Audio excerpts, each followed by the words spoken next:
ഇന്നത്തെ വീഡിയോയിലേക്ക് എല്ലാവർക്കും സ്വാഗതം. ഇനി നമുക്ക് വീഡിയോയിലോട്ട് പോവാം. ഇത് കുറച്ച് അവലെടുത്തിട്ടുണ്ട്. ഇതിനെ നമുക്കൊന്ന് വറുത്തെടുക്കാം. നിങ്ങൾക്ക് വെള്ള അവലാണ് കിട്ടണമെന്നുണ്ടെങ്കിൽ അതും ചെയ്താൽ മതി.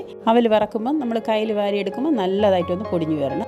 2 പഴം എടുത്തിട്ടുണ്ട്. ഇതിൻ്റെ തൊലിയെല്ലാം കളഞ്ഞതിന് ശേഷം നമുക്കിതിനെ ഒന്ന് ചെറുതായി അരിഞ്ഞെടുക്കാം. ഇതുപോലെ നേത്രപ്പഴം ഉണ്ടെങ്കിൽ അതാണ് നല്ലത്. ചെറുപഴം അത്ര പോരാ. ഇത് ഡേറ്റ്സിന് അതിൻ്റെ കുരുവെല്ലാം കളഞ്ഞതിന് ശേഷം പാലിൽ കുതിരാൻ വെച്ചിട്ടുണ്ട്. ഇനി ഇതെല്ലാം കൂടി ഒന്ന് നമുക്ക് മിക്സിയിൽ അടിച്ചെടുക്കാം. കുറച്ച് അവൽ മാറ്റിയിട്ട് ബാക്കിയുള്ള അവലും കൂടി ഇട്ട് നമുക്ക് അടിച്ചെടുക്കാം. ഇത് അടിച്ചെടുക്കുമ്പോൾ അതിൽ കുറച്ച് പഞ്ചസാര കൂടി ഇട്ട് അടിച്ചെടുക്കണം. പഞ്ചസാര നിങ്ങൾക്ക് വേണമെന്നുണ്ടെങ്കിൽ ഇട്ട് അടിച്ചെടുത്താൽ മതി. അല്ലാന്നുണ്ടെങ്കിൽ തേനുണ്ടെങ്കിൽ തേൻ ഒഴിച്ചു കൊടുത്താലും മതി. ഇത് പാൽ ഒഴിച്ചാണ് അടിച്ചെടുക്കുന്നത്. ഇത് ഞാൻ ചൂടാക്കി തണുപ്പിച്ച പാലാണ്. പച്ചപ്പാലായാലും കുഴപ്പമില്ല. ഇതിലേക്ക് കുറച്ച് ചോക്ലേറ്റ് ഡബിൾ ബോയിലിംഗ് ചെയ്തെടുത്തിട്ടുണ്ടായിരുന്നു. ഇത് ഗ്ലാസ്സിൽ ഡിപ്പ് ചെയ്തിട്ടുണ്ട്. ഇനി ഇതിലേക്ക് നമ്മൾ അടിച്ചു വെച്ചിട്ടുള്ള ജ്യൂസിന് ഒഴിച്ചു കൊടുക്കാം. ചോക്ലേറ്റ് എൻ്റെ മുകളിലേക്ക് ചെറുതാവുന്ന ഡെക്കറേഷന് വേണ്ടിയാണ്. ഇതിൻ്റെ മുകളിലേക്ക് കുറച്ച് ആവലും കൂടി ഇട്ട് കൊടുത്തിട്ടുണ്ട്. ഈ ചൂട് സമയത്ത് ഇതുപോലെ ഒന്ന് ചെയ്ത് കുടിക്കുക. വിശപ്പും മാറും, ദാഹവും മാറും. ഇനി അടുത്ത വീഡിയോയിലിട്ട് കാണാം. Bye bye.